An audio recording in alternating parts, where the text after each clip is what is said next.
In our live stream on 15th January, we discussed how Nasdaq may face resistance in 2025 based on technical studies spanning the past 25 years. The chart has given us some clues, and as investors, our job is to monitor the fundamental developments closely. And on 27th January, we also saw how DeepSeek emerged, and Nvidia, one of the largest companies in NYSE, plunged 17%, wiping out $589 billion from its market capitalization. Additionally, we explore the potential of the gold market in 2025. Let's dive deeper into how we can navigate Nasdaq and gold this year. Before we get into today's subject, please read the disclaimer. With the emergence of China's DeepSeek, what will be the direction of Nasdaq for the rest of 2025? Based on these studies with trend lines over the past 25 years, we first draw an uptrend support line referencing all the major trough. Then I mirrored this trend line and place it on the significant top during the 2000.com boom. During our live stream in mid of January, we observed how well the December price action reacted to this upper channel trend line, forming an inverted hammer. Our outlook was cautious for the rest of the year. We then saw mixed review among experts. Some considered the market risky, while others still saw potential in AI stocks.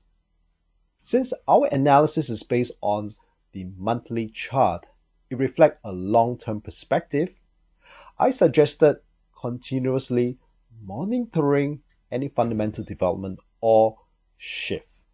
And on January 27, I've identified the fundamental development that supports my technical view. With the emergence of China's DeepSeek, described by President Trump as a wake-up call for US tech firm, investors now are concerned about whether they have been overpaying for this AI-driven bull run over the past 2 years. And DeepSeek has achieved remarkable results with only a few $1 million compared to the billions of dollars spent by other firms. And I still believe that there's room for AI growth. In fact, since late 2022, we are only at the beginning of this AI revolution. However, the lucrative opportunities in AI may now have to be shared with other emerging players. On this daily chart, since the break below the uptrend line on December 30th, I've plotted a downtrend channel for reference as the market continues to evolve. As for the goal, we will apply the same parallel channel studies over the past 50 years, using all its significant troughs, then mirror this trend line and place it on the significant tops in 1980, a period of high inflation. It technically suggests that it still have upside potential and any fundamental reasons to support these ideas. These are the data from the World Gold Council on central banks' yearly gold purchases. Since 2022, interest from central banks has increased significantly. Back then, gold was around $1,600 and today it stands at $2,800.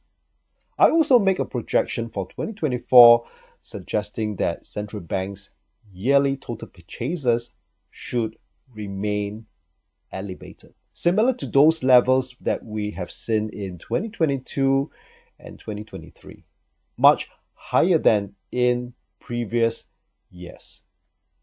In the second quarter of 2024, some market watchers reported that China's central banks had stopped purchasing gold. However, they resumed their purchases in November. Why are central banks accumulating gold? Gold is considered as inflationary hedge assets, which suggests that they expect the inflation to remain high for an extended period. Moreover, the December CPI increased to 2.9% from 2.7% in November, indicating that inflation may continue to exceed the Fed's 2% target. Since the removal of gold standard in 1971, the price of gold has been on an upward trend. The introduction of QE by Japan in 2001, followed by United States in 2008, and many other nations thereafter, has led to currency dilution. As currency weakens, inflation tends to rise. And the latest round of massive QE during the COVID-19 pandemic is yet another example of inflation reaching new heights, with gold acting as a leading indicator. As long as QE remains an option, inflation is likely to stay high for an extended period. I will continue to track this trend for gold.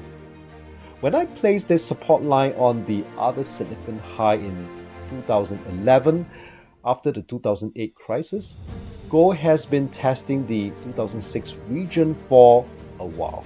However, in January, it closed above this resistance level, indicating the 2600 region could be the new support. We cannot perfectly time the market, but some investors may make informed decisions based on analysis of trends and signal. Markets often provide valuable signals that investors can analyze to gain insights into their potential trend. Stay tuned for my coming tutorial. Remember to subscribe to our channel. Feel free to leave any comments below. I love to exchange ideas with you on what is about to come. Really happy that you stayed through this tutorial. You have many great trading weeks ahead.